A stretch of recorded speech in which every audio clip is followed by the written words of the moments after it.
بسم اللہ الرحمن الرحیم۔ اللہ کے راستے میں نکلنے کی اہمیت کیا ہے؟ حضرت عمر رضی اللہ تعالیٰ عنہ نے فرمایا کہ اگر یہ تین باتیں نہ ہوتی کہ اللہ کے راستے میں سفر کرنا، اپنی پیشانی کو اللہ کے لیے سجدے میں ٹیکنا، اپنی قوم کے پاس بیٹھنا جو عمدہ باتیں چنتی ہے جیسے کہ اچھی کھجوریں چنی جاتی ہیں، یعنی حدیث پاک کے حلقے، تو مجھے اللہ سے مل جانا یعنی مر جانا زیادہ محبوب تھا۔ ابن عمر رضی اللہ عنہ فرماتے ہیں کہ غزوہ بدر میں رسول اللہ صلی اللہ علیہ وسلم کی خدمت میں اللہ کے راستے میں چلنے کے لیے پیش کیا گیا۔ آپ نے مجھے چھوٹا سمجھا اور اپنے ساتھ لے جانے کے لیے قبول نہیں کیا۔ میرے اوپر کبھی بھی ایسی سخت رات نہیں گزری تھی، رنج کی وجہ سے ساری رات نیند نہیں آئی اور میں روتا ہی رہا۔ جب آئندہ سال آیا تو میں چلنے کے لیے پیش کیا گیا، آپ نے منظور فرما لیا۔ میں نے اس بات پر اللہ تعالیٰ کا شکر ادا کیا۔ ابو نوفل فرماتے ہیں، حارث بن حشام رضی اللہ تعالیٰ عنہ مکہ سے نکلے۔ اہل مکہ کو ان کی روانگی سے انتہائی قلق تھا۔ کوئی روٹی کھانے والا مکہ میں ایسا نہ بچا جو انہیں پہنچانے نہ نکلا ہو۔ جب یہ مکہ سے چل کر بطحا یا کسی اور مقام میں جہاں اللہ نے چاہا کھڑے ہوئے، لوگ بھی ان کے ارد گرد کھڑے رو رہے تھے۔ جب انہوں نے لوگوں میں یہ گھبراہٹ دیکھی تو کہا، اے لوگوں، خدا کی قسم میں تم لوگوں سے ناراض ہو کر نہیں جا رہا ہوں، اور نہ یہ کہ ایک شہر چھوڑ کر دوسرا شہر اختیار کر رہا ہوں، لیکن یہ امر جہاد فی سبیل اللہ ایسا ہے کہ جس کے لیے قریش کے کچھ لوگ نکلے تھے جو نہ خاندانی تھے اور نہ دولت مند تھے، وہ اس جہاد کی بدولت ہم سے آگے بڑھ گئے۔ خدا کی قسم اگر مکہ کے پہاڑ سونے کے ہو جائیں اور ہم ان کو اللہ کے راستے میں خرچ کر دیں، تب بھی ہم ان کے ایک دن کے ثواب کا مقابلہ نہیں کر سکتے۔ خدا کی قسم اگر ہم لوگ دنیا میں اس فضیلت کو گم کر چکے ہیں تو ہماری یہ طلب اور آرزو ہے کہ آخرت میں تو ان کے شریک ہو جائیں۔ اللہ کے نزدیک زیادہ متقی وہ ہے جس نے اس کام کو کیا۔ یہ کہہ کر ملک شام کی طرف روانہ ہو گئے اور اپنے ساتھ اپنے گھر والوں کو بھی لے گئے اور وہیں جا کر شہید ہو گئے۔ قیس بن حازم فرماتے ہیں کہ حضرت خالد بن ولید رضی اللہ تعالیٰ عنہ نے فرمایا کہ وہ رات کے میرے گھر نئی دلہن آئی ہو اور اس سے مجھے الفت بھی ہو اور لڑکا پیدا ہونے کی بشارت بھی اس رات میں دی گئی ہو، میرے نزدیک اتنی محبوب نہیں جتنا کہ وہ رات ہے جس میں ایسی سخت سردی پڑ رہی ہو جو پانی کو جما دینے والی ہو، اور میں مہاجرین کے ہمراہ ہوں اور صبح ہی دشمن پر حملہ ہونے والا ہوں۔ حضرت انس رضی اللہ تعالیٰ عنہ فرماتے ہیں کہ حضرت ابو طلحہ رضی اللہ تعالیٰ عنہ نے سورہ برات پڑھی۔ جب اس آیت پر پہنچے، انفروا خفافا وثقالا، فرمایا کہ ہمارا رب تو ہم سے جوانی اور بڑھاپے دونوں میں جہاد کو فرماتا ہے۔ اے میرے بیٹو، مجھے سامان دے کر جہاد کے لیے رخصت کرو۔ عرض کیا، اللہ پاک آپ پر رحم کرے۔ آپ نے حضور کے ہمراہ رہ کر غزوہ کیا یہاں تک کہ حضور کی وفات ہو گئی۔ پھر آپ نے حضرت ابوبکر صدیق رضی اللہ تعالیٰ عنہ کے ساتھ رہ کر غزوہ کیا یہاں تک کہ ان کی بھی وفات ہو گئی۔ پھر آپ نے حضرت عمر رضی اللہ تعالیٰ عنہ کے ساتھ رہ کر غزوہ کیا یہاں تک کہ ان کی بھی وفات ہو گئی۔ آپ جہاد میں جانے کو رہنے دیجئے، ہم لوگ آپ کی طرف سے جہاد کر لیں گے۔ فرمانے لگے، ایسا نہیں ہو سکتا، تم مجھے سامان دو۔ غزوہ کی ارادہ سے سمندر کا سفر اختیار کیا اور کشتی ہی میں انتقال ہو گیا۔ ان کے دفنانے کے لیے کوئی جزیرہ بھی فی الحال نہ ملا۔ 7 دن کے بعد جزیرہ ملا تو ان کو وہیں دفنا دیا گیا اور جسم اور چہرہ پر کوئی تغیر نہ آیا تھا۔ صحابہ کرام کو غبار فی سبیل اللہ کا شوق، اللہ کے راستے کا غبار جنت کی خوشبو ہے۔ ربیع بن زید فرماتے ہیں کہ نبی کرم صلی اللہ علیہ وسلم درمیانی رفتار سے چلے جا رہے تھے کہ اچانک آپ نے ایک قریشی جوان کو دیکھا کہ راستہ سے ہٹ کر چلا جا رہا تھا۔ آپ نے فرمایا کہ کیا یہ فلاں شخص نہیں ہے؟ لوگوں نے کہا ہاں۔ حضور نے اس کو بلوایا اور پوچھا کہ تم راستہ سے ہٹ کر کیوں چل رہے ہو؟ اس نے کہا غبار کی وجہ سے۔ آپ نے فرمایا قسم ہے اس ذات کی کہ جس کے قبضے میں میری جان ہے، بے شک یہ بھی ایک قسم کی جنت کی خوشبو ہے۔ اللہ کی راہ میں پیدل چلنے اور غبار آلود قدموں کی فضیلت۔ حضرت جابر رضی اللہ تعالیٰ عنہ نے فرمایا کہ میں نے حضور صلی اللہ علیہ وسلم سے سنا ہے کہ آپ فرماتے تھے کہ کسی بندے کے اللہ کے راستے میں دونوں قدم غبار آلود نہیں ہوئے مگر اللہ پاک ان دونوں قدموں پر آگ حرام کر دیتا ہے۔ یہ سن کر مالک رضی اللہ تعالیٰ عنہ اور تمام لوگ اپنی سواریوں سے اتر کر پیدل چلنے لگے۔ چنانچہ آج کے دن سے زیادہ پیادہ چلنے والے نہ دیکھے گئے۔ ابو عمران رضی اللہ تعالیٰ عنہ فرماتے ہیں کہ قسطنطنیہ میں مہاجرین میں سے ایک شخص نے دشمنوں کی صف پر حملہ کیا۔ ان کے حملہ سے صف منتشر ہو گئی۔ ہم لوگوں کے ہمراہ حضرت ابو ایوب انصاری رضی اللہ تعالیٰ عنہ بھی تھے۔ کچھ لوگوں نے یہ دیکھ کر کہا اپنے کو اس شخص نے ہلاکت میں ڈال دیا۔ اس پر حضرت ابو ایوب رضی اللہ تعالیٰ عنہ نے فرمایا ہم انصار اس آیت کے مطلب سے زیادہ واقف ہیں کہ یہ آیت ہم لوگوں کے بارے میں نازل ہوئی ہے۔ ہم لوگ رسول اللہ صلی اللہ علیہ وسلم کے ساتھ رہے، آپ کے ساتھ لڑائیوں میں شریک رہے، آپ کی امداد کی۔ جب اسلام ظاہر ہو گیا اور پھیل گیا تو ہم انصاروں کی جماعت جمع ہوئی اور آپس میں اس بات کا تذکرہ کیا کہ اللہ پاک نے ہم لوگوں کو نبی صلی اللہ علیہ وسلم کی صحبت سے مشرف فرمایا اور ہمیں آپ کی نصرت کی توفیق دی۔ اب اسلام پھیل گیا، اہل اسلام کثیر ہو گئے۔ ہم لوگوں نے حضور صلی اللہ علیہ وسلم کو اپنے خاندان والوں اور مال اور اولاد پر ترجیح دی، یہاں تک کہ کفار نے ہتھیار ڈال دیے۔ ہم لوگ اپنے اہل و عیال میں لوٹ چلے اور بال بچوں میں چل کر رہے۔ ہم لوگوں کی اس رائے کے بارے میں قرآن شریف کی آیت اتری وَأَنفِقُوا فِي سَبِيلِ اللَّهِ وَلَا تُلْقُوا بِأَيْدِيكُم مِّنَ التَّهْلُكَةِ کہ اللہ کے راستے میں خرچ کرو اور اپنے کو ہلاکت میں مت ڈالو۔ اللہ کے راستے میں نکلنا چھوڑ کر کھیتی میں مشغول ہو جانے والوں کے لیے وعید۔ یحییٰ بن ابی عمرو الشیبانی فرماتے ہیں کہ اہل یمن کی ایک جماعت حضرت عبداللہ بن عمرو بن العاص رضی اللہ تعالیٰ عنہ کے پاس حاضر ہوئی اور اس نے حضرت عبداللہ سے کہا کہ آپ اس شخص کے بارے میں کیا فرماتے ہیں جو اسلام لایا اور اس کا اسلام انتہائی اچھا رہا اور اس نے ہجرت کی، اس کی ہجرت بھی بہترین ثابت ہوئی اور اس نے جہاد کیا اور اس کا جہاد بھی اچھا رہا۔ پھر وہ اپنے ماں باپ کے پاس یمن چلا گیا، ان کے ساتھ انتہائی حسن سلوک اور رحم کا برتاؤ کیا۔ حضرت عبداللہ نے فرمایا تم لوگ خود اس کے بارے میں کیا کہتے ہو؟ ہم لوگوں نے عرض کیا ہم لوگوں کا خیال یہ ہے کہ وہ الٹے پیروں پھر گیا۔ حضرت عبداللہ رضی اللہ تعالیٰ عنہ نے فرمایا نہیں، وہ مرتد نہیں بلکہ جنت میں ہے۔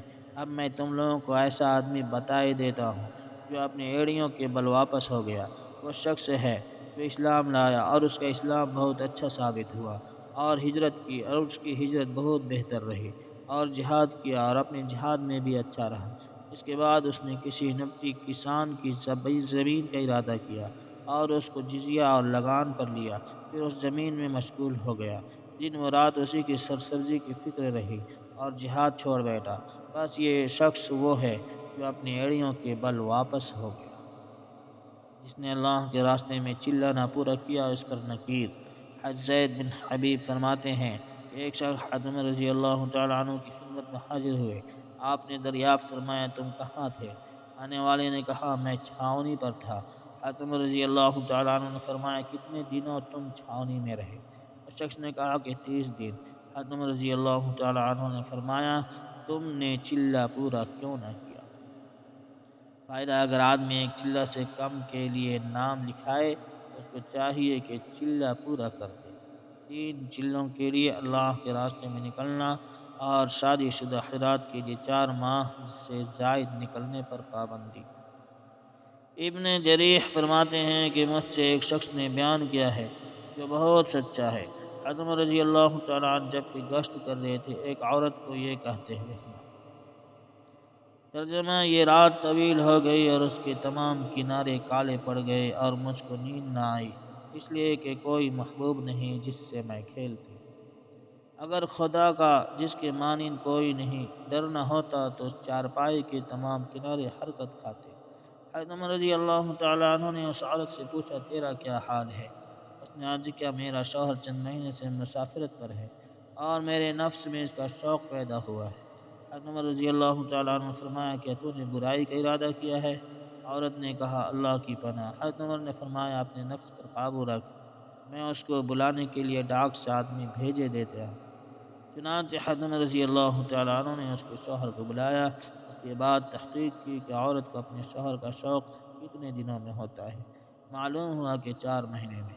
اس کے بعد حضرت عمر رضی اللہ تعالیٰ عنہ نے لکھ دیا کہ لشکر کو 4 ماہ سے زیادہ نہ روکا جائے۔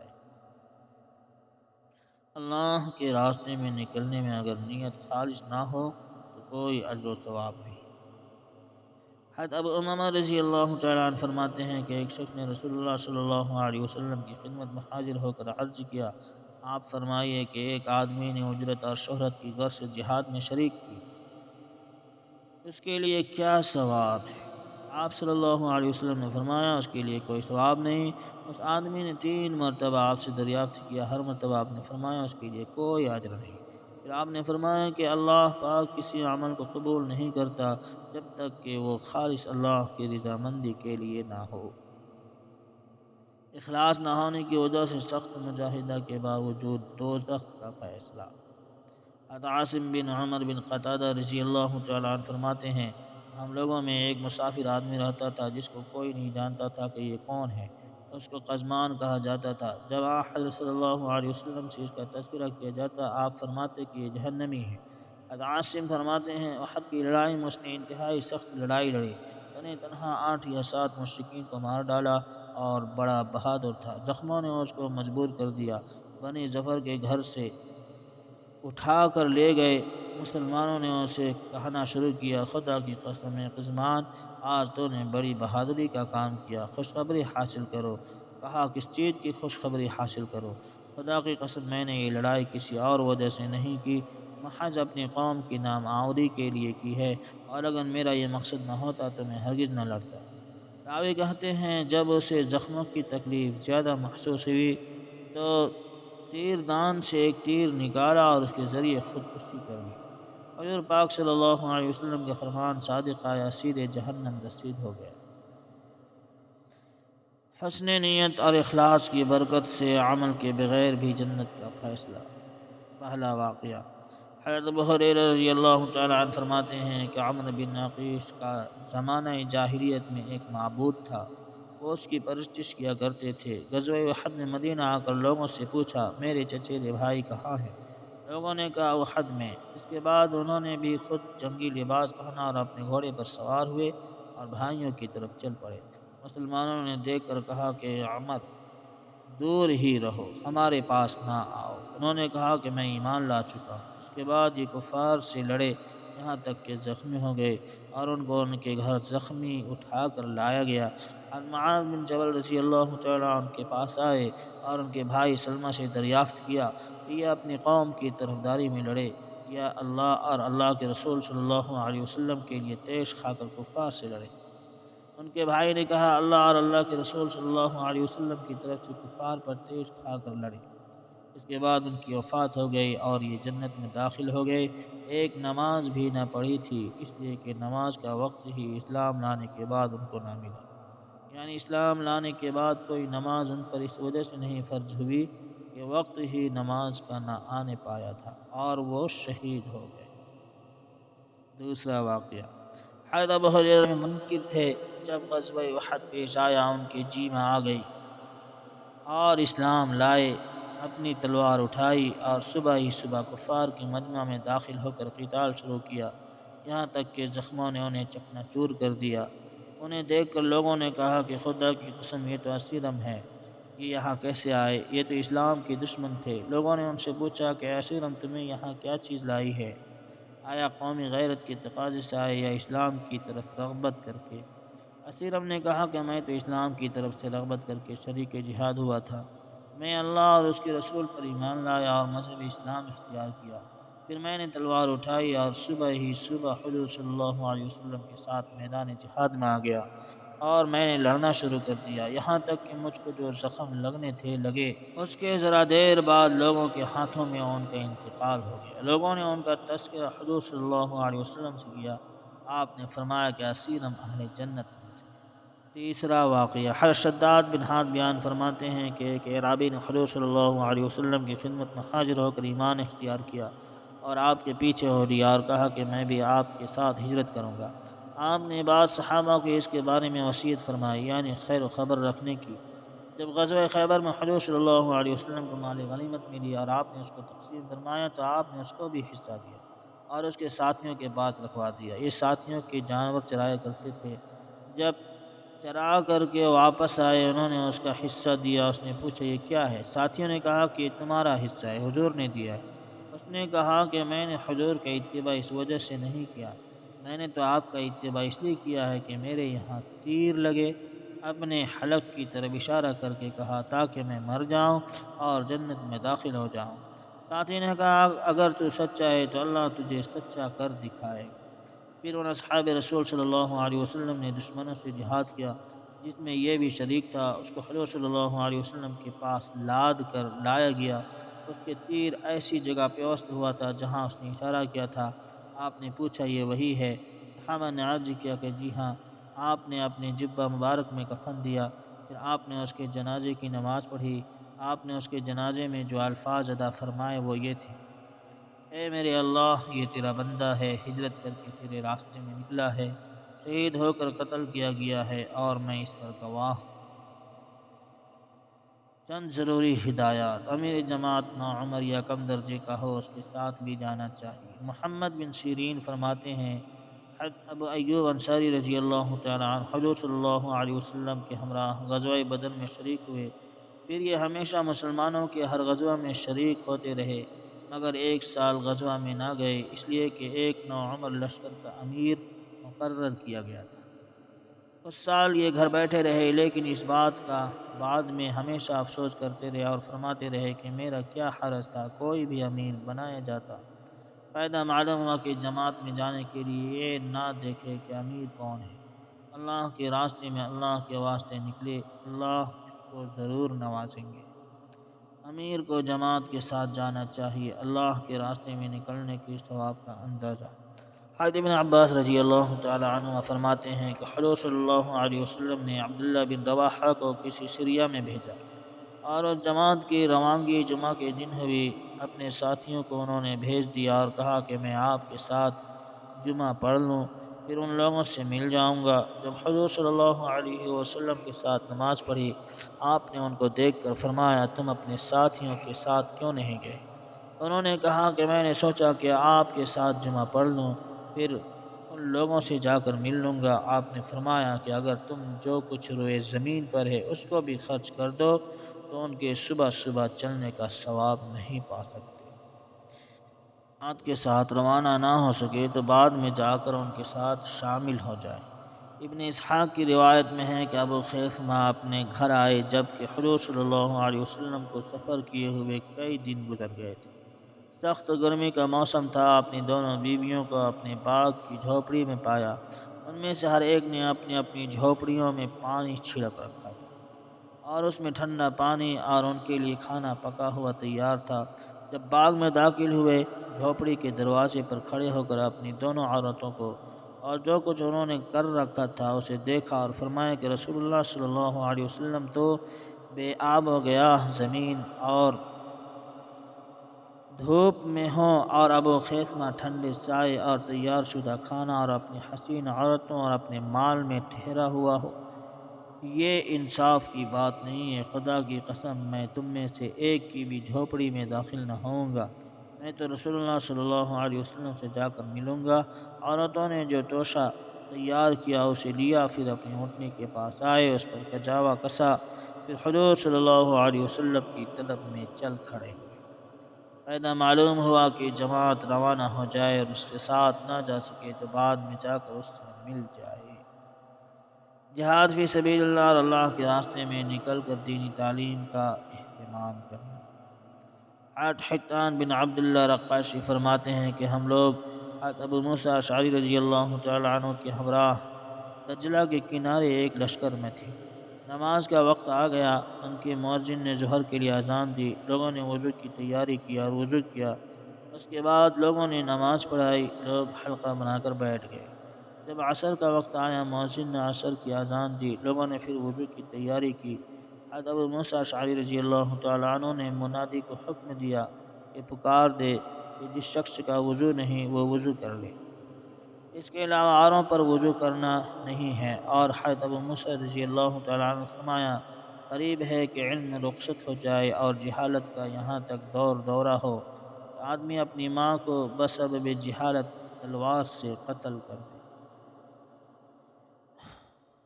اللہ کی راہ میں ذکر کرنا۔ حضرت سعید بن مسیب رحمۃ اللہ علیہ فرماتے ہیں جب فتح مکہ کی رات میں مسلمان مکہ میں داخل ہوئے تو ساری رات تکبیر اور تحلیل اور طواف بیت اللہ میں صبح کر دی۔ حضرت ابو موسیٰ اشعری رضی اللہ تعالیٰ عنہ کہتے ہیں کہ میں حضور صلی اللہ علیہ وسلم کی سواری کے پیچھے تھا، آپ نے مجھ کو یہ کہتے ہوئے سنا، لا حول ولا قوت الا باللہ۔ آپ نے فرمایا عبداللہ بن قیس، میں نے کہا لبیک یا رسول اللہ۔ آپ نے فرمایا کہ میں جنت کے خزانوں میں سے ایک کلمہ کی تجھ کو اطلاع نہ دے دوں؟ میں نے کہا بے شک میرے ماں باپ آپ پر قربان ہو یا رسول اللہ، ضرور بتائیے۔ آپ نے فرمایا لا حول ولا قوت الا باللہ۔ اللہ کے راستے میں نکلنے والوں کی دو قسمیں۔ ابن عمر رضی اللہ تعالیٰ عنہ فرماتے ہیں کہ لوگوں کی جہاد کے بارے میں دو قسمیں ہیں۔ ایک قسم تو وہ ہے جو جہاد کے لیے نکلی اور کثرت سے اللہ تعالیٰ کا ذکر اور تذکرہ کیا، چلنے میں فساد سے بچتے رہے یعنی گناہوں سے بچتے رہے، مثلا نگاہوں کی حفاظت کرتے رہے، ساتھیوں کی غمخواری کرتے رہے، اپنے بہتر سے بہتر مال کو راہ خدا میں خرچ کیا۔ یہ لوگ اس قابل ہیں کہ ان کے کارناموں پر غبطہ رشک کیا جائے۔ ان لوگوں نے اپنی دنیا کی کمائی کو کس طرح راہ خدا میں خرچ کر دیا۔ جنگ کے مقام پر پہنچ کر ان لوگوں کو اللہ سے شرم آتی ہے، اس لیے کہ اللہ تعالیٰ دلوں کے شک و شبہات کو خوب جانتا ہے، اور ان لوگوں کو مسلمان کے رسوا ہونے کی شرم بھی دامنگیر رہتی ہے۔ جب انہیں مال غنیمت کی حصولیابی کی قدرت ہو جاتی ہے تو اس میں بھی خیانت کرنے سے اپنے دل کو اور اعمال کو صاف ستھرا رکھتے ہیں۔ شیطان کو ان کو فتنہ میں ڈالنے کی نہ جرأت رہ جاتی ہے اور نہ ان کے دلوں میں اس بات کا اثر ڈالنے کی طاقت رہتی ہے۔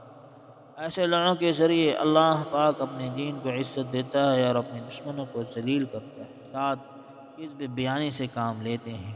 جب مال غنیمت پر ان کا قابو چلتا ہے تو اللہ کے خلاف جسارت کرتے ہوئے اس میں خیانت کرتے ہیں۔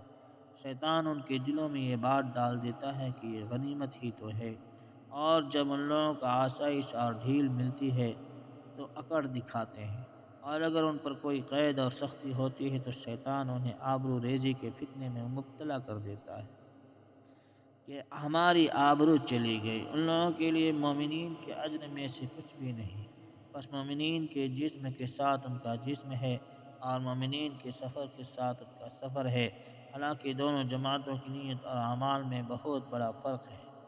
قیامت کے دن اللہ پاک ان کو جمع کرے گا، پھر ان دونوں جماعتوں میں تفریق کر دے گا۔ دعوت و تبلیغ سے متعلق ضروری اصلاحات اور ہدایات قرآن کی روشنی میں آئندہ ہوگا انشاءاللہ۔ اللہ ہمیں پڑھنے سے زیادہ اور سننے سے زیادہ عمل کی توفیق عطا فرمائے، آمین ثم آمین۔